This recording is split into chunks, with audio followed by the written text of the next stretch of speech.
Bismillahirrahmanirrahim. Assalamualaikum warahmatullahi wabarakatuh.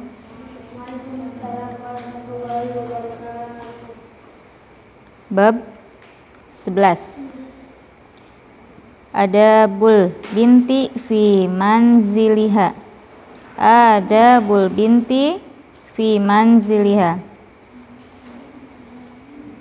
Sopan santun anak perempuan di dalam rumahnya. Sopan santun anak perempuan di dalam rumahnya. Yajibu 'alal binti, setiap anak perempuan wajib anturo'iyal adaba fi manziliha, memperhatikan sopan santun di dalam rumahnya. Bi an tahrima walidayha, dengan menghormati kedua orang tuanya, wa ikhwanaha, saudara laki-lakinya, wa akhwatiha, saudara perempuannya, wa kullu man fil manzili, dan setiap orang yang ada di dalam rumah. Wala ta'mala syai'an yugdibu ahadan minhum, ia tidak boleh melakukan sesuatu yang membuat marah salah seorang di antara mereka. Wala tu'anida ukhtahal kabirah,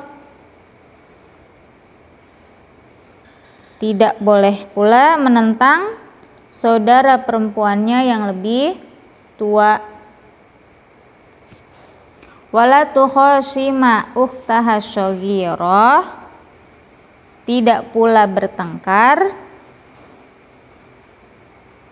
dengan saudara perempuannya yang masih kecil.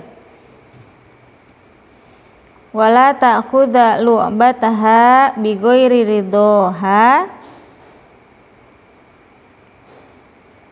mengambil mainannya tanpa seizinnya. Wala tu'dhiya khadimataha, tidak mengganggu pelayan perempuannya. Sopan santun anak perempuan di dalam rumahnya. Akhlak lil banat. Anak perempuan wajib apa kalau di dalam rumah? Memperhatikan sopan santun dengan cara menghormati ibu bapaknya terlebih dahulu, saudara laki-laki, saudara perempuan. Tidak menentang saudara yang lebih besar, tidak mengganggu saudara yang lebih kecil, dan juga tidak membuat jengkel orang-orang yang ada di dalam rumah. Jelas ya? Kepada kedua orang tua itu kita harus sangat diwajibkan menghormati. Orang tua kita itu adalah orang yang pertama yang harus kita hormati.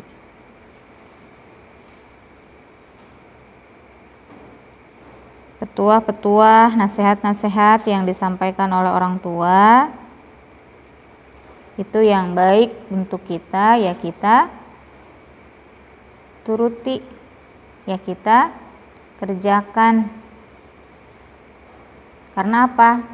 Tidak ada orang tua yang tidak menginginkan yang terbaik untuk anak-anaknya. Jika memang orang tuanya menganjurkan kebaikan untuk kalian yang sesuai dengan perintah Allah dan Rasul.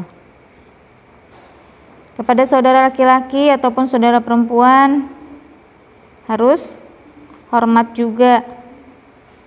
Yang punya kakak perempuan, yang punya kakak laki-laki, itu harap diperhatikan, jangan sampai menentang.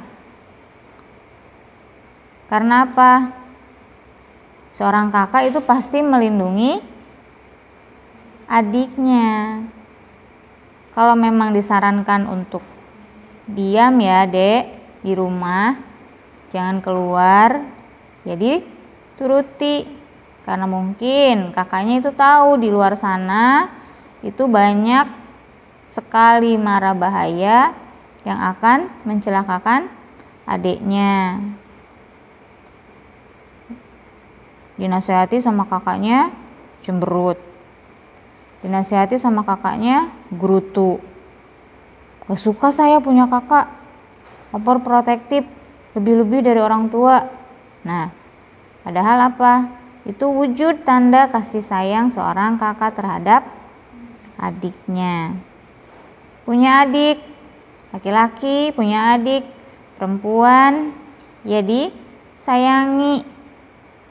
Yang nggak punya kakak, yang nggak punya adik, berarti di sini punya kakak angkat, kakak kelas, punya adik kelas, yang jauh dari kakaknya, yang jauh dari adik kandungnya. Di sini punya kakak kelas, di sini punya adik kelas. Diterapkan juga terhadap kakak kelas, kakak tingkat, kakak pembimbing, kakak pendamping. Itu jangan sampai ada pertentangan. Kalau mereka nasehatin, ya didengar, diturutin, dilaksanakan. Itu namanya sopan santun. Karena kalian berada di pondok, pondok adalah rumah kedua kalian, berarti orang-orang di sini adalah keluarga kedua kalian juga. Mentang-mentang kakak pembimbingnya bukan kakak kandung, arahan mereka, nasihat mereka diabaikan. Gak seperti itu. Ya, mereka juga sama menginginkan yang terbaik untuk kalian. Menginginkan adik-adiknya itu mempunyai akhlak yang karimah, yang baik, yang bagus.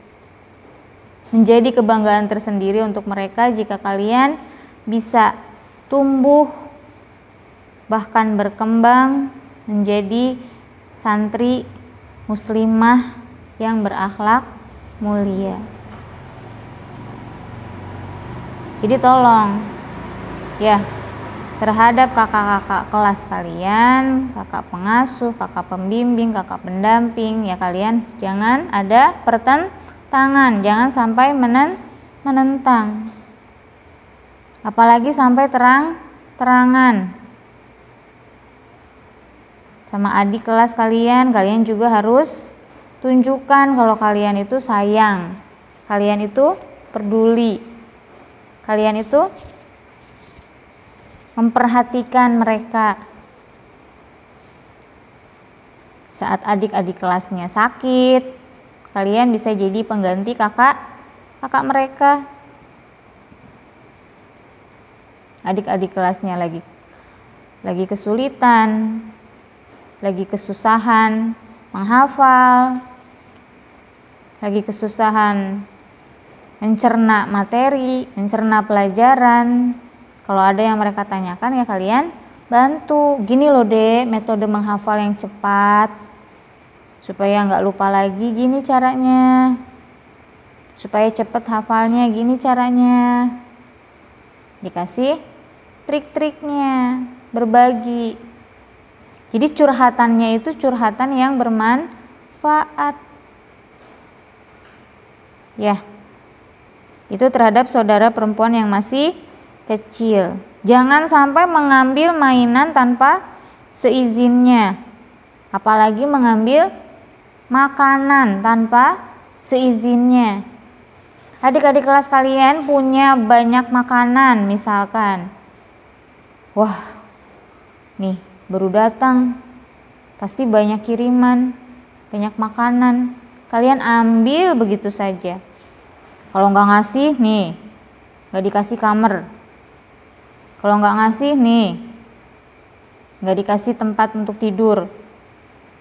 Nah, emang kakak seperti itu, seorang kakak yang menyayangi adiknya. Harus bisa mengayomi, harus bisa menjadi pelindung, harus bisa menggantikan sosok seorang kakak yang jauh dari mereka.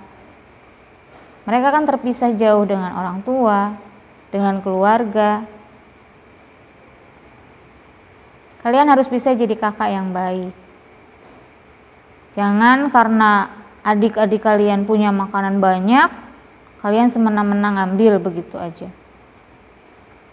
Gak boleh itu kayak gitu ya. Kalau tanpa seizinnya, itu namanya gosop. Dan makanan yang masuk ke perut kalian pun itu tidak berkah. Ngaruh nggak nanti ke ilmu yang kalian dapat? Sangat mempengaruhi. Coba kalian pikir, ada saat dimana kalian menghafal Al-Quran itu sulit sekali masuk. Sulit sekali masuk. Coba pikirkan kenapa. Ada makanan yang masuk ke perut kalian yang tanpa izin dari pemiliknya, tanpa ridho dari pemiliknya. Walaupun terlihatnya sepele, paling cuma permen, masa sih dia nggak ngizinin, masa sih dia nggak ngasih. Tapi izinnya itu, ridhonya itu yang harus kalian dapat dari mereka. Alangkah baiknya ya minta baik